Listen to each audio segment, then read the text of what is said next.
Beaucoup, Catherine. On va passer avec la prochaine présentation, qui est celle de Myriam Lapointe-Breton, étudiante à la maîtrise en travail social à l'Université Laval, sous la direction de Marianne Olivier d'Avignon. Oui, bonjour. En fait, c'est au doctorat en psychoéducation et en psychopédagogie, mais c'est pas grave. Donc, bon, c'est pas plus grave que ça.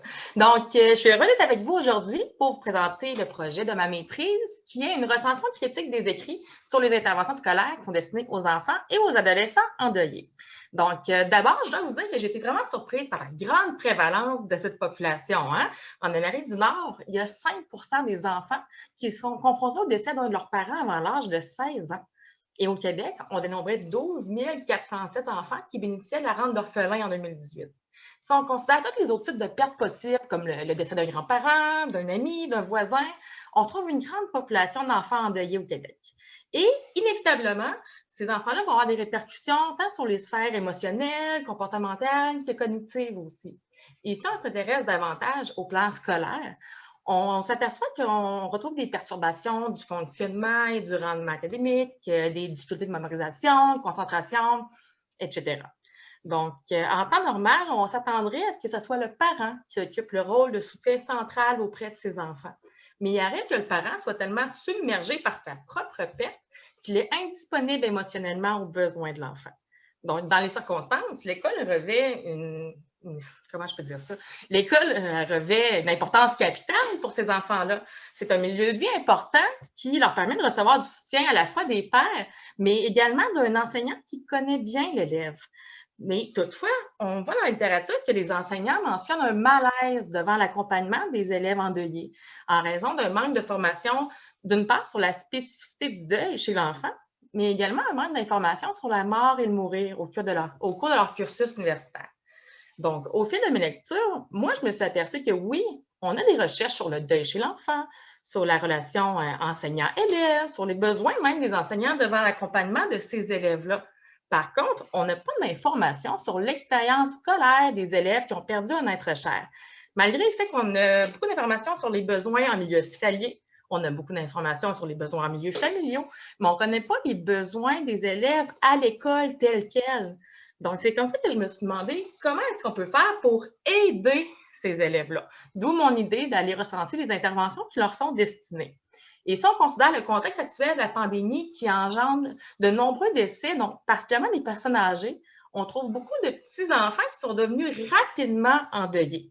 Et comme on sait que le soutien est essentiel pour traverser un deuil de façon sainement, il devient vraiment important de circonscrire ces interventions. Prochaine diapo, s'il vous plaît. Donc, au niveau des objectifs, on en a retenu deux, soit établir l'adéquation entre les interventions recensées et les répercussions et besoins reconnus à cette clientèle, et explorer la cohérence entre les interventions recensées et les déterminants sous-jacents à la réussite éducative. Donc, un petit mot rapide au niveau de la méthodologie. On a fait une recension critique des écrits, on a lancé la recherche dans 4 bases de données à partir de près de 50 mots-clés qui portaient sur nos 4 concepts.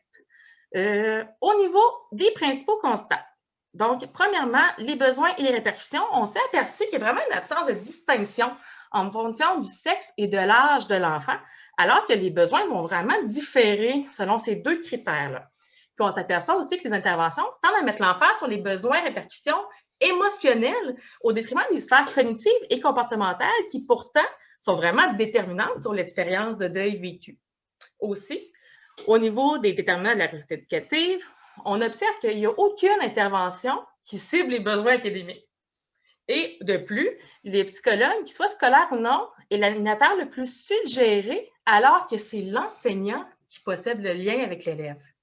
Donc, finalement, on voit que seuls les déterminants du climat de l'école et de la socialisation sont considérés dans les interventions, au dépend de d'autres déterminants qui sont tout aussi importants pour la réussite éducative.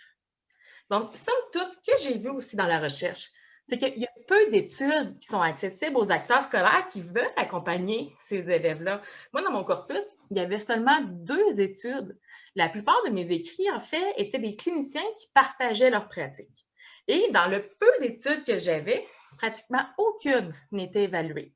Donc, en somme, on ne sait pas si elles sont efficaces. Donc, en conclusion, je me dépêche. Je vais vous parler de ce que je ne vois pas dans ma recherche. Ce que je ne vois pas, c'est des écrits récents. La plupart de mes écrits ont plus de 20 ans Et ce que je ne vois pas surtout, c'est des interventions qui collaborent avec les milieux de soins. Les milieux hospitaliers sont systématiquement exclus de mes interventions, ce qui reflète bien que la mort et le mourir demeurent encore à ce jour un tabou social et surtout qu'elle est associée à la sphère privée des familles pour les milieux scolaires. Donc, mon objectif pour mon doctorat, c'est vraiment de recenser le besoin de ces élèves-là, mais surtout d'inscrire mon projet dans le paradigme de la communauté bienveillante. Surtout dans le contexte où on manque de personnel, tant dans les milieux hospitaliers que scolaires, il devient vraiment important de mettre de l'avant le tissu social et communautaire dans l'entraide face à la fin de vie, la mort et le deuil. Finalement, Malheureusement, on a dû couper la présentation étant donné que les 5 minutes avaient été atteints. Je crois que ton message a tout de même été passé à travers le temps que tu as eu. Je te remercie. On va passer à la prochaine présentation.